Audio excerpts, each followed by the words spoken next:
There was a very interesting question posed by the Banff Center that I think deserves some attention.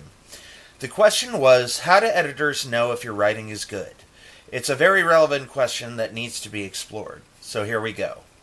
For me, I can tell whether a piece of writing is good from the very first sentence to the end of the first chapter. There are some stories which grab you from sentence 1. Tonight we're going to show you 8 silent ways to kill a man. Grabs you from the very beginning. By that opening sentence, you know the writer knows what he's doing. Also, there are people who can give you 1 or 2 sentences to describe someone and you'd be able to pick that person out of a crowd. That's another sign of a good writer. And how people end a chapter is a big notation too. Does the ending tie everything up neatly in a bow, which is bad, or does it leave you with a cliffhanger that compels you to turn the page, which is good? The ending of a chapter should compel you to read the next chapter in a cycle that only ends at the end. If you feel comfortable putting down a book in the middle, the author hasn't done his job. The absence of red flags is also key. Use of language, particularly lack of misspellings and lack of cliches, is another big sign you're dealing with a master writer. If a person uses 2 or 3 cliches in their first chapter, that's an immediate red flag. If somebody says something like, "We're going to need a bigger boat," or "Hasta la vista, baby," or "Play it again, Sam," you've heard those lines before and you know you're in the hands of a hack. A great writer doesn't steal lines from other famous writers or authors.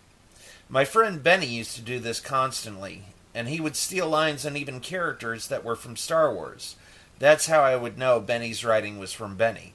If laser swords and 3PO showed up, and if somebody said, "I have a bad feeling about this," I knew this story came from Benny.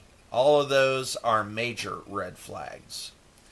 Good writing is almost completely original. It doesn't copy lines of dialogue or description from things that came before it. The concept of the piece is another big sign. Does this person know what makes for a good story or not? Is this story about a serial killer who only kills people who get drunk? Or is this a story about what you bought at Walmart? The first story is original and compelling. The other story is boring. Who cares what you bought at Walmart? People want to know more about serial killers and their potential victims than whether you bought oranges or prunes in your grocery shopping. These are all major things that I look out for when I'm judging a piece of fiction.